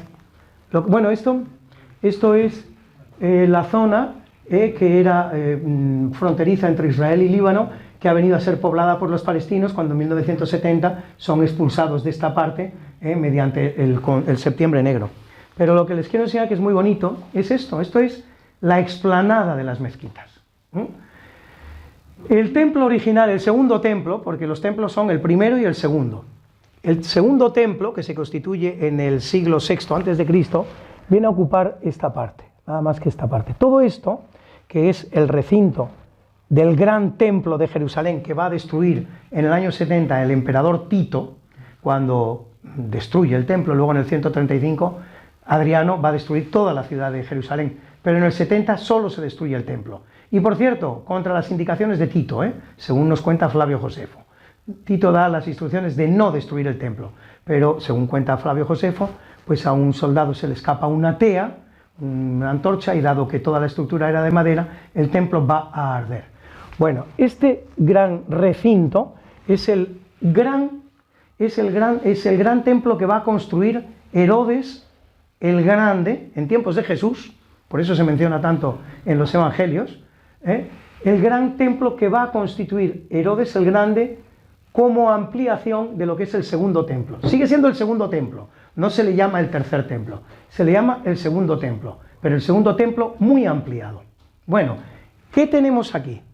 Lo que se encuentra Herodes el Grande es un monte aquí y otro monte aquí. Son dos montes distintos. ¿Qué es lo que hace Herodes el Grande? Va a construir esto. Esto es el muro de las lamentaciones. es lo único que queda al día de hoy del templo de Jerusalén. Construye este muro y todo este recinto, todo este pequeño valle entre estos dos montes, lo va a rellenar de escombros y de tierra. No es casual por eso, lo están viendo ustedes aquí, que toda esta parte esté poblada de árboles. Ahí no hay ningún templo, porque si se construyera un templo, presionaría contra el muro de las Lamentaciones y podría llegar a derribarlo para recuperar lo que es la morfología original de la zona. Entonces esta parte está cubierta de árboles, que es lo contrario. Los árboles componen una suerte de armadura que va a hacer que el terreno sea más compacto. Es a los lados de este recinto construido por Herodes el Grande que se construyen las grandes mezquitas. La de Al-Aqsa, en la que tiene lugar el episodio que ya les he conocido de ascenso del profeta Mahoma al séptimo cielo para negociar con Dios, para conocer a Dios, para negociar con Dios. Es un viaje místico, no es un viaje físico. Ni siquiera los musulmanes dicen que se trate de un viaje físico, es un viaje místico, a lomos de un caballo que se llama Burak, caballo alado. Y aquí es donde estaría el verdadero templo de Jerusalén. ¿Cuál es el drama judío al día de hoy? Pues el drama judío al día de hoy es que lo único que les queda del templo es el muro de las Lamentaciones, que lo levanta un rey que ellos detestan, porque no es judío en origen, es el rey Herodes el Grande, de la dinastía Idumea. Idumea es una región que está al sur de Jerusalén y que no es judía, pero por mor de la historia, las alianzas que se constituyen con los romanos y tal, acaba reinando sobre los judíos un rey pagano, que es Antípatros, luego Herodes el Grande, luego sus hijos, tal. Entonces, ese es el drama judío, que finalmente lo que les queda es un muro levantado por un rey que no era judío. Pero esto es lo que al día de hoy queda del templo de Jerusalén. Existe algún movimiento muy utópico en el campo israelí de llevar a cabo lo que sería la construcción del tercer templo, que sería en este mismo recinto y por supuesto destruyendo y acabando con lo que son las mezquitas de la explanada de las mezquitas. Bueno, pues me parecía interesante traerles esto para que entiendan un poco el problema de la ciudad de Jerusalén, que es la que ambas comunidades quieren tener por capital. Aquí lo vuelven a ver ustedes con mucha claridad. Este es el muro de las Lamentaciones, esto es la mezquita de Al-Aqsa, esta es la cúpula de la roca y este es el jardín en el centro que sirve para amalgamar ese territorio constituido entre los dos montes. Había una pregunta ahí, sí. Luego tú, Ángeles. Entonces, étnicamente, ¿qué son? Étnicamente le agradezco mucho la pregunta y no estaba pactada. Étnicamente son lo mismo. Es impresionante, son pueblos semitas. Los pueblos, vamos a la mitología bíblica, se produce el diluvio, se produce el rescate de la humanidad y de lo que es la fauna y la flora por Noé. Cuando termina el diluvio, se repuebla el mundo con los 3 hijos de Noé. Los 3 hijos de Noé son Sem, Cam y Jafet. De Sem, los pueblos semitas, es decir, árabes y hebreos y judíos, israelíes. De Cam, los pueblos camitas. Los pueblos camitas son el África Negra. Y de Jafet, los pueblos jafetitas. Jafet se establecen en las islas, según dice la Biblia. Las islas, miradas desde Tierra Santa, ¿qué son? Son Chipre, es Creta, es Europa en definitiva. Los pueblos jafetitas son los pueblos europeos. Los magos de Oriente no están determinados en el Evangelio de San Mateo. No se dice que sean 3, ni siquiera se dice que sean reyes, se dice unos magos de Oriente, pero son 3 en la tradición posterior cristiana, que tarda en asentarse, por cierto, para que esa tradición de los 3 reyes magos se consolide han de pasar muchos años. Estamos hablando del siglo IX, X, hay representaciones anteriores donde los reyes magos son muchos, son 7, son 8, son 9. ¿Y por qué 3? Pues una vez más, esa semejanza con Sem, Cam y Jafet, y por eso uno de los reyes magos es negro, el otro es blanco y el otro es cetrino. Es la misma mitología la que subyace detrás del repoblamiento de la tierra por los hijos de Noé y de la historia de los reyes magos. Así que, en definitiva, a su pregunta, son pueblos hermanos. La lengua es muy parecida, yo no sé, lo tengo... Sí, lo tengo que preguntar, se lo tengo que preguntar a un árabe, se lo tengo que preguntar a una israelí, si son capaces de entenderse entre sí. Pero las diferencias no son más que las que pueda existir entre el castellano y el catalán. Son lenguas de la misma raíz semítica, son pueblos finalmente. Y de hecho, ya saben ustedes que la mitología, tanto de unos como otros, sostiene que de Abraham viene Isaac, y de Isaac los judíos, y de Abraham con la esclava Agar, pues viene Ismael, y de Ismael los árabes. Y esto lo reconocen los propios musulmanes en el Corán. Está descrito así en el Corán. Lo que pasa es que ellos sostienen en el Corán que el hijo legítimo era Ismael y no Isaac, porque Ismael es hijo de una esclava. Dado que Sara no puede dar a luz, entonces le es permitido el yacer con su esclava Agar y tener, pero luego ya se produce el milagro y Dios hace que Sara pueda concebir y concibe a Isaac, que es el hijo legítimo, pero menor que Ismael. Pues esta es la mitología, en definitiva, creo, vamos, espero haber respondido a su pregunta, son lo mismo, son lo mismo. Son los mismos en teoría, o sea, en origen, porque Sí. la cuestión ahora, Hombre. los judíos rusos que hay también. Muy bueno, sí, sí, también, claro, efectivamente. Ahora bien, sí, es verdad. Mire, yo... Le voy a contar una anécdota divertida. Este tema, nosotros teníamos en mi casa lo que llamábamos el Club de la Tertulia, invitábamos amigos y traíamos un ponente. Y trajimos, para hablarnos del problema israelí, trajimos a un matrimonio de dos judíos. Habíamos intentado acceder al embajador, el embajador llegó a decirnos que sí, que vendría, pero luego dijo que no, y aquello fue bajando de una manera terrible, lamentable. Luego el agregado cultural también se dio de baja, luego un componente de la embajada israelí, no vino nadie, tuvimos que buscar, y alguien nos dijo, yo conozco un matrimonio que además están muy formados, conocen perfectamente el problema, tienen muchísimas ganas y lo van a hacer muy bien. Y se presentó, se lo voy a decir como es, y va a ser la segunda alusión del mismo tipo que voy a hacer, y alguien va a pensar cosas diferentes sobre... Pero vamos, se presentó un judío, alto, rubio, ojos azules, que es que las mujeres que estaban allí no le quitaban los ojos, pero acompañado de una sefardí, bajita, morena, ojos de este, que era lo mismo. Estuvimos los 50 componentes de aquella tertulia que no, vamos, impresionante, pero es curioso, es verdad, a propósito de lo que usted dice, cómo es posible que de la misma raza, de la misma religión, con la misma historia, se presentaran dos tipos humanos físicamente tan diferentes. Y eso que, lo cierto es que el pueblo judío ha sido siempre muy endogámico. Es decir, que la mezcla con los vecinos de la misma ciudad ha sido siempre extraña, excepcional, pero por excepcional que haya sido, ha producido dos tipos etnográficos completamente diferentes. Y es verdad que un judío askenazí es completamente diferente de un judío sefardita. Así es. Una cosa muy curiosa. Yo, como has nombrado a Tito, y creo que tiene bastante relación con España, Tito fue el que se llevó a todos los judíos cuando cayó el templo, movió a todas las ciudades. No, eso lo hace Adriano, 135. Tito también, evidentemente. No, pero no, el que dice se acabó el problema, porque se han producido cuatro guerras judeo-romanas, ha sido terrible. Tito fue el que dijo, llevaros a estos al otro lado del mar, que era casualmente nosotros. Puede, no lo conozco el hecho, pero será así.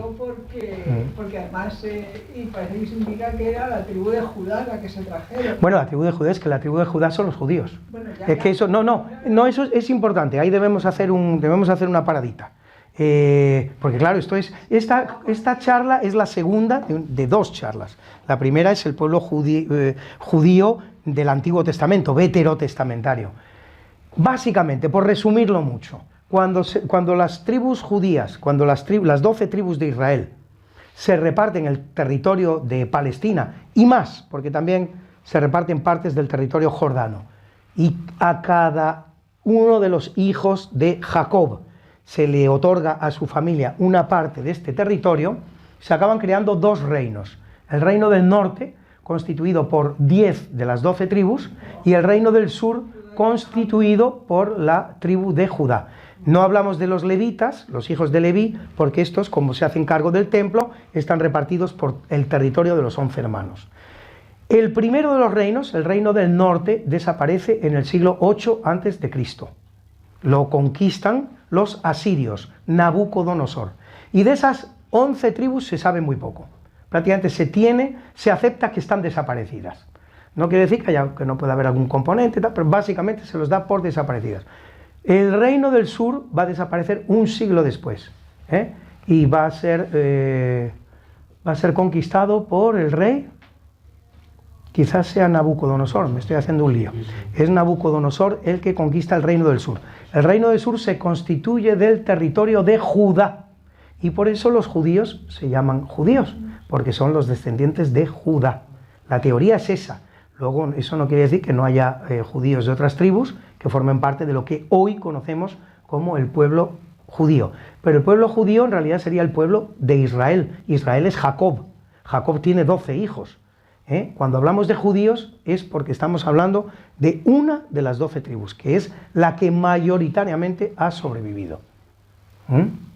Luego otra cosa muy interesante que le voy a decir a propósito de su pregunta, que me ha venido a la cabeza, cosas curiosas y tal, ¿no? Es decir, cuando uno va por las tierras de España y de otros países, pero mucho de España, y le dicen, no, vete a ver tal ciudad que tiene una judería maravillosa, vete a Gerona, vete a Hervás, vete a tantos sitios, vas a ver una judería maravillosa, y uno llega allí y dice, pues aquí no hay nada, estos son casas normales y corrientes, no tienen nada que ver. Cuando se habla de esas juderías, no estamos hablando de las construcciones que tenían los judíos en aquel momento en el que fueron expulsados. Esas construcciones han desaparecido, y han desaparecido por una razón muy concreta y muy precisa. Las juderías recibían la protección del obispo de la ciudad. ¿Se puede creer esto? El gran protector de los judíos en cada ciudad era la iglesia, y las juderías se establecían en el entorno de la catedral o de la iglesia principal. ¿Qué quiere esto decir? Pero los judíos son muchos, como les he dicho a ustedes, no son ostentosos, no deben serlo, es una cuestión de supervivencia. Ellos invierten en bienes muebles, joyas, tantas cosas, pero nunca en propiedad inmobiliaria. No hacen grandes palacios, hacen casas muy humildes. ¿Qué quiere esto decir? Que cuando los judíos son expulsados, en 1492, ¿qué es lo que tenemos? Tenemos los mejores terrenos de la ciudad ocupadas por casas que son muy pobres. Por lo tanto, lo primero que hacen los cristianos es derribar esas casas y establecer en ellas sus nuevas casas. Por eso, cuando les hablen a ustedes de juderías, se van a dar cuenta que no van a ver nada. No quedan sinagogas, no quedan casas de judíos, no queda nada. Y el guía se cree que les está usted enseñando una judería. Dice, no, perdona, esto no es una judería. Esto es una construcción del siglo XVI, del siglo XVII, que de ninguna manera puede ser judía. Esto ha sido sustituido. Hay, sin embargo, una judería preciosa en la península ibérica. No es española, es una maravilla, y les recomiendo a todos ustedes ir a verla, que es la de un pueblecito portugués que se llama Castelo de Vide.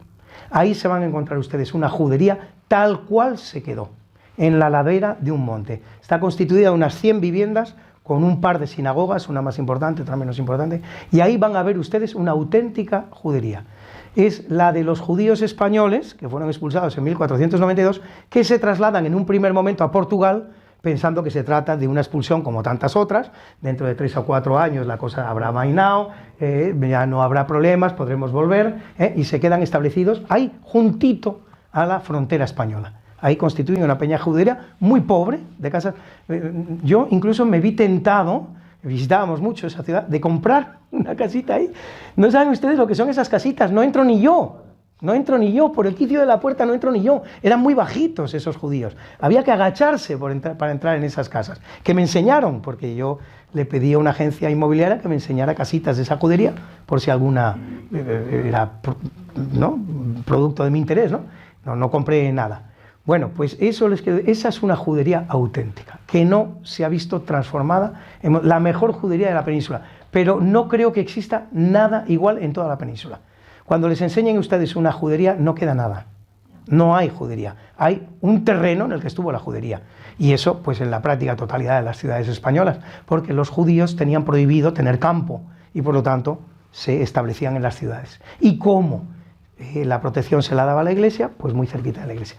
En el alrededor de todas las catedrales de España hay una judería, en la que no va a encontrar una sola casa judía. Sí, hola, bueno, pues enhorabuena por la charla y quisiera preguntar algo aparentemente para usted es muy sencillo. ¿Qué es lo que tiene la Franja de Gaza para que haya lo que está viendo?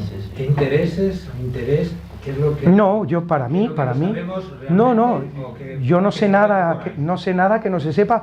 Para mí simplemente que es donde han terminado concentrados más palestinos, simplemente es una cuestión tan accidental como esa.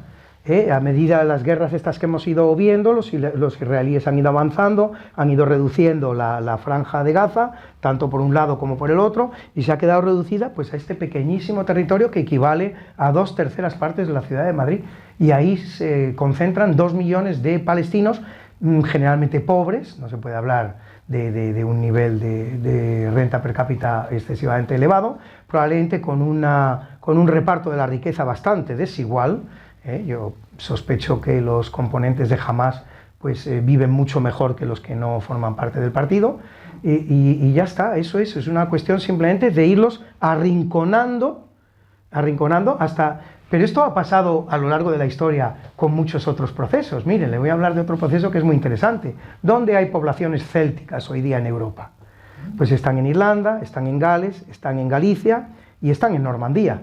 ¿Qué tienen en común estos lugares, estos 4 lugares que les he mencionado? Son los extremos de Europa. Y los celtas ocuparon toda Europa. Es el primer pueblo que puebla Europa. Y la puebla toda. Desde los países germánicos, de Centro Europa, incluso eslavos, hasta el sur de Europa. Todo fue céltico. Pero a medida que van llegando las distintas migraciones de pueblos diferentes, los van arrinconando. Y con el caso de los celtas se ve de una manera muy gráfica. Súper gráfica. Coja usted estos 4 lugares que le he dicho, son los extremos de Europa. Si una población viene presionando desde el este, que es por donde han entrado todas las migraciones europeas que han tenido éxito, por el sur, por España, las que han entrado no han tenido éxito, han sido devueltas a su lugar de origen. Es el caso de los árabes españoles. Todas las migraciones europeas que han tenido éxito, primero los celtas, luego los pueblos germánicos, luego los pueblos eslavos, luego los pueblos túrquicos, todas estas han entrado por el mismo sitio, que es por el este de Europa, y han ido arrinconando a las poblaciones preexistentes hasta conseguir este efecto tan curioso y tan divertido. Pues esto mismo es lo que ha ocurrido en Israel. Una cuestión de presión demográfica hasta llevarles a lo que es el corazón de Gaza, porque si se acuerda usted, que se lo he enseñado, Gaza primero tiene, la Franja de Gaza primero tiene esta forma, y ha ido perdiendo todo lo que son sus extremos y se ha quedado lo que es el centro donde se ha concentrado. Yo quería, enhorabuena Luis por tu maravillosa ponencia. Gracias, Rosaura, es una amiga. Yo quería preguntarte, dentro de mi ignorancia, jamás, ¿de dónde sale? ¿De las mismas familias palestinas? ¿Son hijos de los palestinos? Sí, son palestinos. Sí, sí. ¿Pero son hijos de los mismos palestinos, sí, los terroristas? Sí. O sea, sí, sí. Pero vamos, como los etarras son hijos de los vascos, ¿no? Quiero decir, sí, es así. Sí, quizás... No, jamás son claramente palestinos y de los primeros palestinos. Pero nacen de las familias de palestinos. Sí. Como luego ellos niegan que esos terroristas sean de la familia, sean palestinos, que nazcan de las familias palestinas, quiero decir. Bueno, también el Lehendakari Ibarretxe en un momento dado dijo que los terroristas vascos eran malos vascos, ¿no? O no eran vascos o eran malos vascos. Bueno, pues cada uno es muy libre de decir lo que quiera, pero jamás tiene un origen claramente relacionado con Palestina, es decir, son los hijos de los palestinos. Quizás, puestos a buscar un grupo terrorista que tenga un origen más variopinto y más curioso, Hezbollah, porque Hezbollah son chiitas, que provienen de la parte del Líbano, que están apoyados por la gran potencia chiita de la zona, que no es otra que Irán, es la gran potencia, y entonces pues ahí sí encontramos una composición etnográfica un poquito más curiosa, más variopinta, pero jamás son los hijos del pueblo, vamos, son los hijos de los palestinos, son claramente palestinos, pero como también lo son los de Al-Fatah, que es el otro grupo. Lo que pasa es que Al-Fatah pues ha venido a moderarse más, porque antes de que existiera Hamas, los grandes atentados los llevaba a cabo Al-Fatah, de Yasser Arafat. Yasser Arafat, igual que Menachem Begin y tantos otros, era un terrorista, no era otra cosa que un terrorista. Lo que pasa es que se va aburguesando, vamos a decir, para beneficio de la humanidad, ¿no?, y de su propio pueblo. Se va aburguesando y va aceptando la vía política, pero Yasser Arafat fue un terrible terrorista palestino. Y ese proceso de aburguesamiento no se ha producido con el otro grupo, que es Hamás, simplemente. Se trata de eso. ¿Quién los mantiene económicamente? ¿Quién los mantiene? Pues no lo sé, pero me imagino que Irán, desde luego, pues no sé, tantos, vaya usted a saber, vete a saber qué partidas de los distintos presupuestos de los distintos países árabes, más bien opacas, pues no van destinadas a... Y luego muchos fondos europeos, curiosamente. Porque uno de los problemas que tiene la cooperación internacional, hablamos de algo todavía mucho más amplio, es el de llegada de los fondos. Si yo conozco especialistas en la cooperación internacional, dicen no es por falta de fondos, no es por falta de fondos. Fondos hay todos los que quieran, pues ya no llegan. Nosotros mandamos 1.000 euros y llegan 10 a destino. Pero eso pasa en todo, ¿eh? Te voy a decir un caso completamente diferente, muy doméstico y del que no se ha vuelto a hablar. Cuando Juanma Moreno se hace cargo del gobierno andaluz en Andalucía, lo primero que denuncia es que de cada 100 euros destinados del presupuesto español a mujeres maltratadas, llegan a una mujer maltratada 10. Los otros 90 se quedan en el camino. Si eso es posible en un estado como el español, más o menos, más o menos organizado, con más o menos organismos de control, en fin, pues imagínate en otros gobiernos donde eso no existe. Entonces la cooperación europea, ¿dónde está llegando? Pues mucha de ella a donde no tiene que llegar, claro. Bueno, pues nada, muchas gracias. Si alguno quiere...